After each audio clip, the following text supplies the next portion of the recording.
When Coco Gauff lost her opening round Doha match to Marta Kostyuk last week, I wasn't really too concerned for her because she historically hadn't really performed that well in Qatar, and Marta Kostyuk is a solid player. Now, in my last video, I said that I start being a little bit more unsettled for Gauff if she had another subpar performance in the UAE, and that's exactly what happened. So now I gotta say something. Hey, I'm Christian Bassnight, and welcome to Christian's Court, where I cover tennis from all angles. If you have not yet already, make sure you subscribe and click the notification bell so you are notified whenever I post more tennis content like this. So getting right into it, world number 3 Coco Gauff suffered her worst defeat in about a year and a half concerning rankings when she fell to world number 53 McCartney Kessler 6-4, 7-5 in the second round of Dubai.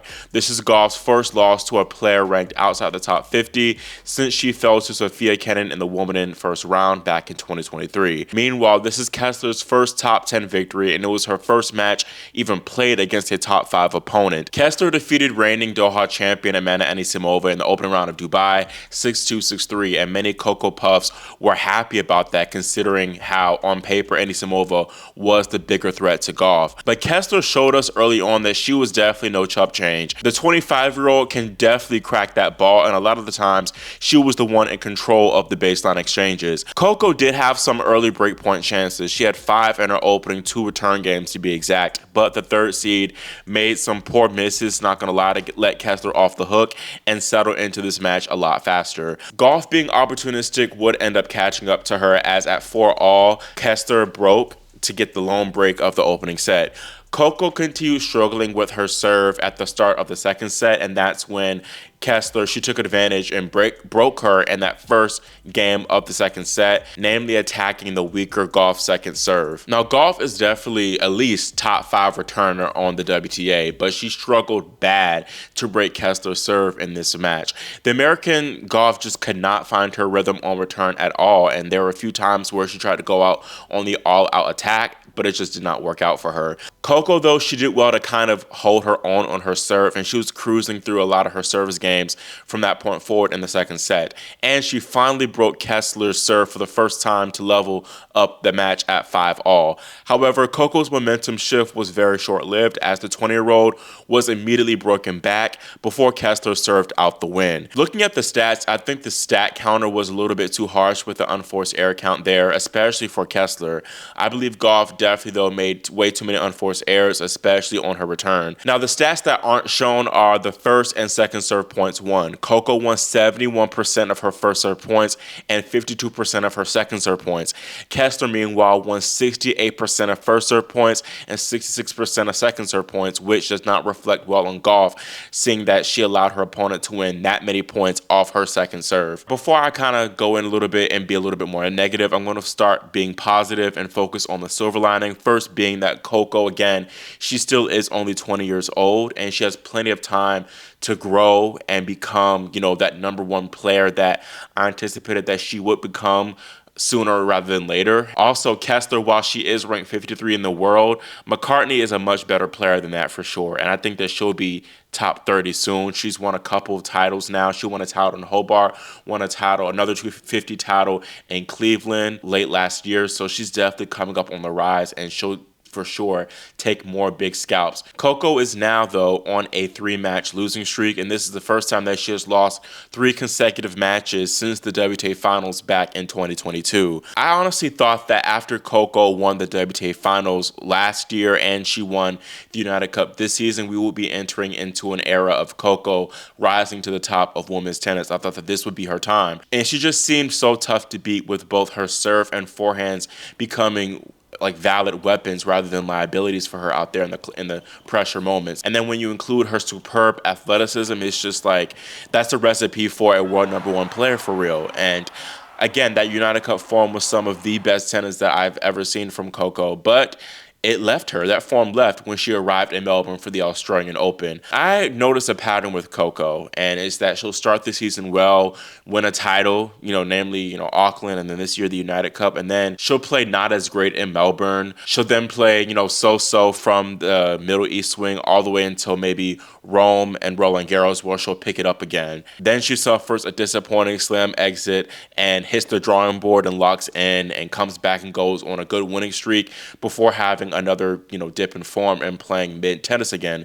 Then the cycle repeats itself. I said this in my Australian Open preview in that Melbourne was going to be big for Coco and a big test for her to see if she was truly ready to take the mantle and challenge for being the game's best, and she did not pass that test. People don't realize, and perhaps I'm talking about myself here, how much it takes to be the top dog on tour. And I feel that Coco is kind of aware of that pressure. That's why Gauff just doesn't play as well whenever she's more of a favorite and people expect her to win, like many people did for this Australian Open. Giving her credit, though, she did well to manage kind of the increased expectations and take her maiden slam at the 2023 US Open after she won those titles in DC and Cincinnati. I got to give her that.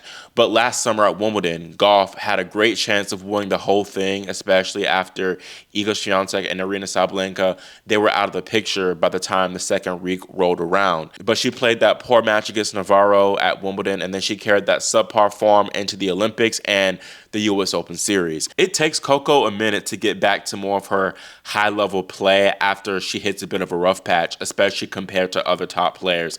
It is also important to remember, though, that it is very hard and it's just rare to play solid throughout an entire year season. Players will inevitably have a period of where they kind of dip, and it happened last year with both Aryna Sabalenka and Iga Swiatek after they won the Australian Open and Roland Garros respectively. But whenever they lost during that quote-unquote slump period, generally it was in 3 sets. And again, that's the problem I have right now with Coco. The issue isn't necessarily that she lost to Badosa, Kostyuk, and in this case Kessler, because they're all good players, but it's the way in which she lost those matches.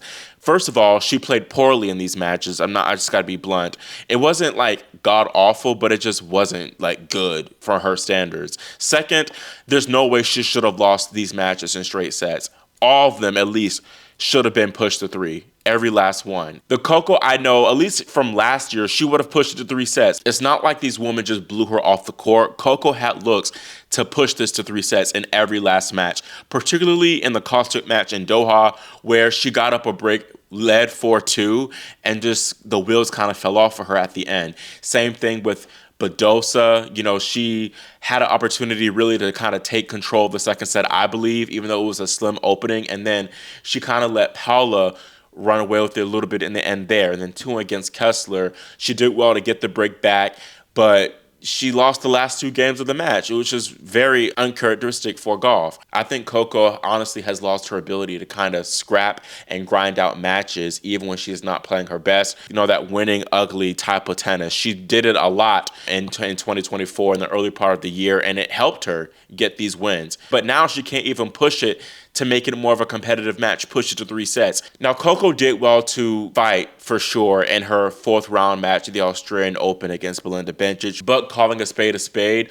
Coco was benefited by Bencic kind of being a little bit out of shape as she was still coming back from maternity leave herself. And I do understand that it might be difficult for Coco to get back into that kind of winning ugly mentality and to keep, pressing and fighting. Not to say that she doesn't fight, because she does fight, but it's something within her mentally to where she isn't taking up that further notch and being clutch enough to really turn the match around like we've been accustomed to seeing with her throughout her entire career, really. I say it might be difficult for her to win ugly right now because when you look back at the last few months, she hasn't really had to do it a whole lot. A lot of the time she's playing great tennis and, she's winning these matches in straight sets. But I believe she needs to rediscover that mental doggedness and being able to find a way to win these not pretty matches by the time the Sunshine Double rolls around. Again, I don't think Coco is necessarily playing terrible tennis right now. And I also do think that the matchup of these opponents could be an issue for her. All 3 of these players, Badosa, Kostyuk, and Kessler, they had a little bit more firepower than her from the ground. And Coco doesn't really do as well with those type of players. And you saw her today. A lot of times she felt like she had to overhit and go for shots a little bit more. Coco has always had a little bit of problems with, the Badosas or the Kostyuks. So necessarily those losses in themselves weren't bad losses, but again, the whole theme of this is just not pushing it to 3 sets. That's the thing, and that's the problem I have. Again, I know I'm repeating myself, but I have to make that point very clear. Bottom line, the Middle East swing showed me that Coco is still very much a work in progress, and she might need a few more years really before she becomes that more consistent, dominant player on the WTA Tour. Even though these losses were disappointing, I think she definitely has what it takes, but I am wondering a little bit in the back of my mind right now if she will kind of always be more of a streaky player with these peaks and valleys depending on the season. And again, I got to give Kessler her credit because she played far better than what her ranking is, but I feel like a lot of the issue with Coco is just simply mental, why she hasn't been able to claw back in these matches and make them more competitive and force a decider. Coco, she's a great 3-set player, and I think if she had just managed to push these last 3 matches of hers to a decider, she would have probably won at least 2 out of these 3 matches. And even aside from like pushing it to 3 sets, I think she had great opportunities to win the first set, especially against Badosa and Kessler early on. So that's the whole thing too of Coco just not being as opportunistic and taking her chances, and that creates a snowball effect. It gets her opponents more comfortable, and it kind of takes away confidence from Coco. Now, on the bright side of all this, I think these early exits will give Coco more time to prepare for the Sunshine Double. She made the semifinals of Indian Wells last year and then the round of 16 in Miami, and both of those were her best finishes at those respective tournaments. Really, she should make the quarterfinals of both Indian Wells and Miami, but if she doesn't make near quarterfinal though, then we got a little bit of a more serious problem. Consider this video strike 1. But fully ending this video on a positive note, Gauff did